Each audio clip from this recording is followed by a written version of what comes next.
Peace and love, YouTube. This is Imara Ifawuyi. I'm coming to you live from the beautiful country of Brazil, in the state of Bahia, and I'm just in my yard now. I wanted to share a little video with you today. I'm starting to feel better and better. I've kind of been going through some different things, sickness and different things just going on in my life. So I said, let me try and do a video. Today's topic of discussion is codependency and love addiction. And the reason why I chose this topic is because it took me 40-something years to realize that I was dealing with what we would call codependency. And so a lot of people are like, okay, what exactly does that mean? Because you hear about codependency in regards to addicts and things like that. But in a way, it pretty much is like an addiction of sorts. It is an attachment, an unhealthy attachment to something or to someone based upon someone feeling like they're missing something and trying to get it outside of themselves, right? And so basically, the love addiction, the codependency, based upon, attaching oneself to various partners, people that you would hope would be long-term, just attaching yourself to people that you hope will fulfill something inside of you that is not being fulfilled or was not originally fulfilled when it should have been, which is as a small child, when there was certain nurture, certain environmental conditions that should have been in place, that for a lot of children who go through childhood trauma, separation and abandonment with parents and caretakers, witnessing and experiencing abuse, which I have personally experienced all of that. You kind of create these unnatural attachments to people as you grow into adulthood. And these unnatural attachments become, it's like a feedback, it's like a loop, so you keep attaching yourself to these energies that aren't really there and are not capable of giving you the love that you were actually supposed to have gotten, as a foundation of your life, so that you understood what love was. So, they're not capable of giving that to you, and you continue to attach yourself to people who are going to continue to disappoint, continue to traumatize, continue to harm you until you realize that, what should have been wasn't. And so you're going to have to go inward more and start to understand how you can provide those things for yourself, before you go out looking for it in other people, right? And so, for me, it's just been a process of just understanding, that, the just going into a space of, okay, understanding that I have an issue, but also understanding that acceptance of what wasn't there and what I felt like I deserved and should have had as a child, and the peaceful environment, the abuse-free environment, the loving attachments with caretakers and parents, and all of these things that should have been in place were not. So the first thing you have to do is accept that, when you're trying to go into a space of healing these issues.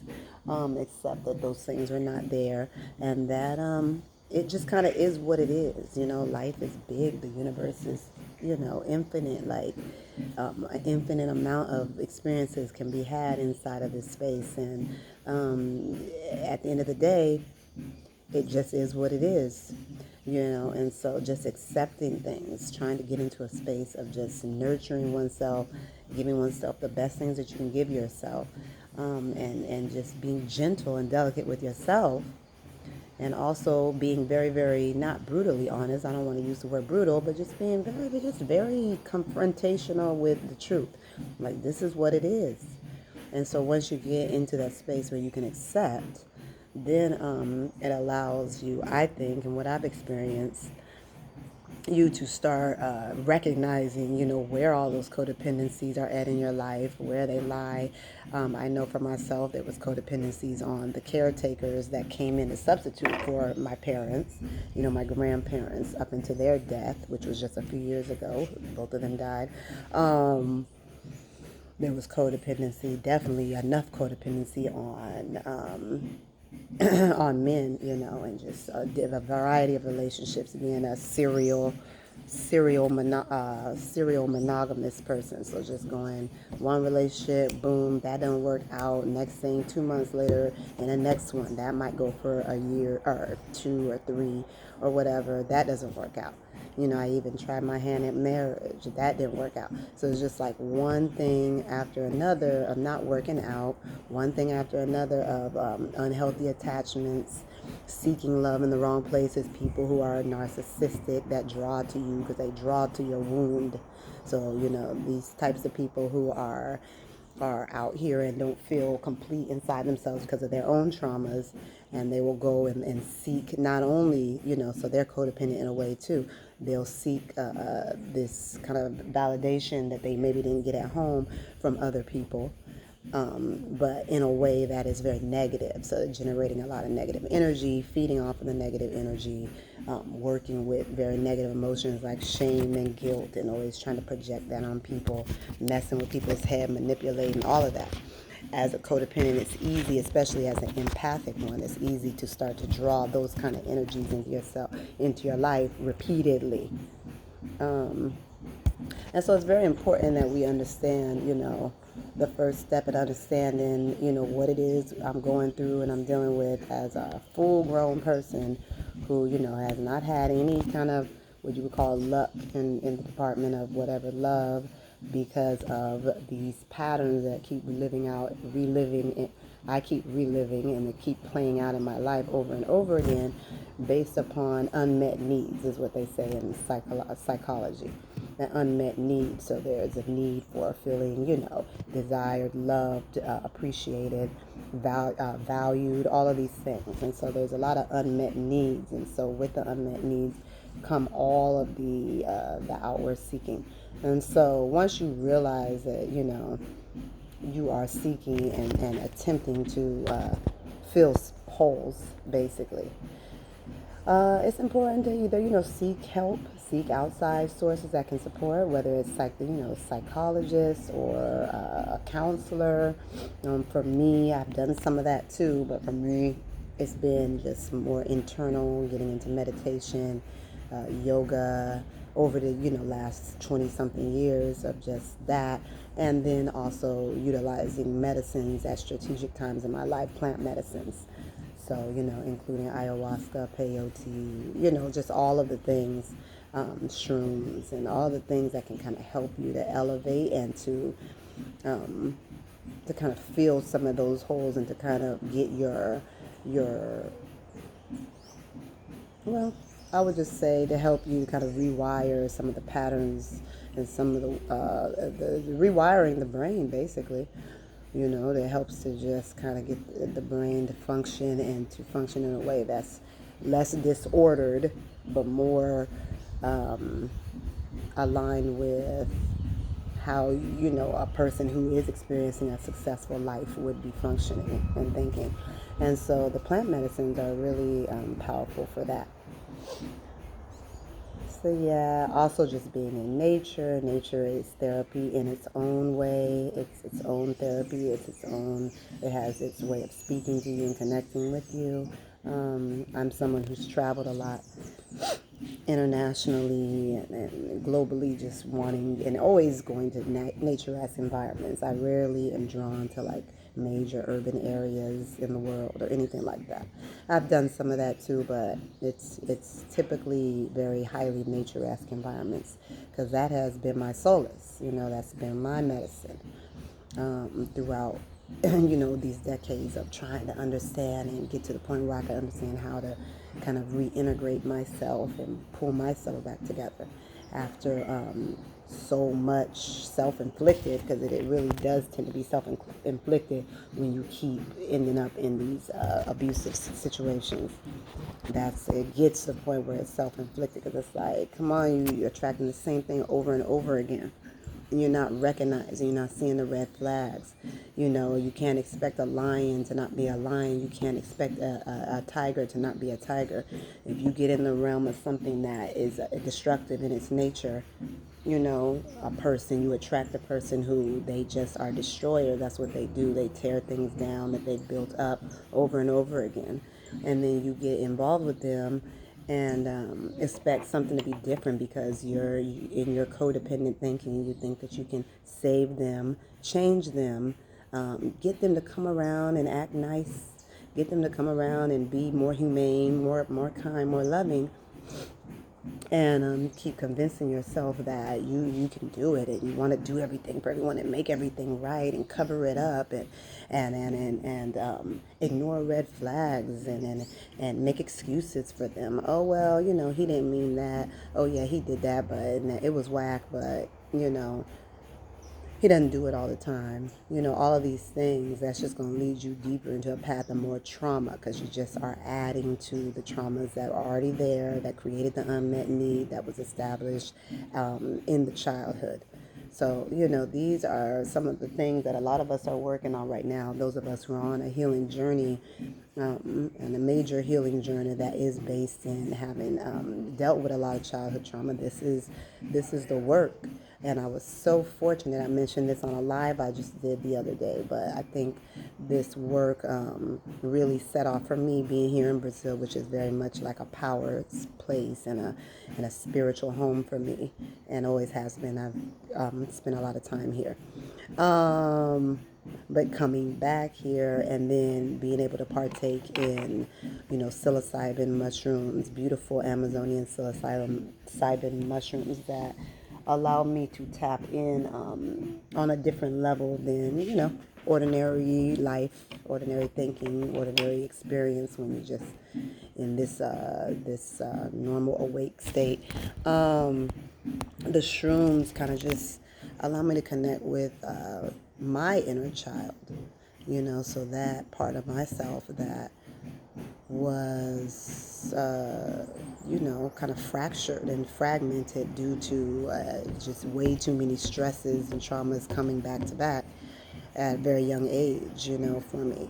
And so in that, what happens, they say there's like something they call like a soul flight or a soul fragmentation. So an aspect of yourself that is just maybe just too shocked in the shock, kind of separates itself out. And these are the beginnings of mental illness. A lot of people who deal with certain things like they don't call it MPD anymore, but dissociative. So, multiple personalities and schizophrenia, and a lot of these things are set up through the trauma, the childhood trauma, and then the breaking off of parts of the self, that aren't able, or there's just aspects of the mind and the self that through the shock. And this is something that you'll hear about in indigenous cultures too. They talk about, there's a word for it, I'll have to look that word up, but where you lose a part of yourself. And so it's important to reintegrate that, and that is something that the plant medicines can support you in doing, kind of pulling back fragments of the self. And so when I did the inner child work, I was working directly with that an aspect of myself that was still very fearful, still very much in shock, still very much like not trusting of anything, looking around like, wait, I'm not safe here, feeling very unsafe. And that was a part of me. And so in the experience and the journey of the medicine, I was able to pull that back, that aspect of me back in. Literally, I saw a small version of me, so there are certain visions and things that you'll have when partaking in the medicines. And I literally had to call her out of the woods, call her out of the bush. And this aspect of self was not feeling safe in general. And I have to say, since I've done that work, my own groundedness and centeredness and my root, if you want to talk about the chakras, the root chakra, and the ability to just feel grounded and here at home where we are on this planet, and I can honestly say I felt so much more rooted and so much more stable, so much more safe. Safety is a big one there. Since I began that work, since I did that work. So that's just an example of the power of the plants, and they are a gift to us. They were given to us, to work with, for those who know and for those who are called. And so it's important that we, respect those things and stop putting them in classifications as being drugs and all, because it's not that. We're not talking about acid or none of this stuff that they create in laboratories. We're talking about plant poodle, and that's it. So, yeah, so I just wanted to talk a little bit about that. I didn't want to do no whole long thing because I know I don't like watching those super, super long videos most of the time. But we're just going to continue to just talk more and more about these aspects of healing, self-discovery, and understanding what it takes to just begin on the road to really healing. Because a lot of us, we've spent time being vegetarians, being vegans, thinking that was healing us, doing all the things, the yoga, the tai chi, the qigong, all the things. And all of these things are fantastic and they get you on the path, but the real work, I think, really moves when we really can face, like, very, very in a powerful way, the unmet needs and those psychological things that are causing us to feel disconnected from our environment and to continuously make choices that are basically ruining our lives, right? So that's it. I hope it didn't sound too jumbled. Hope y'all are doing well. You can hear them, some capoeiristas, some musicians in the background in my building playing music. That's nice little backdrop. And here is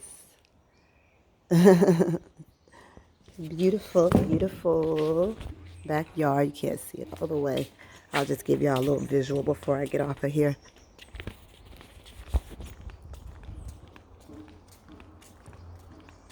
It's pretty ginger. Mira, mira, mira. So you wouldn't be able to see, but for just hundreds of miles that way is nothing but jungle.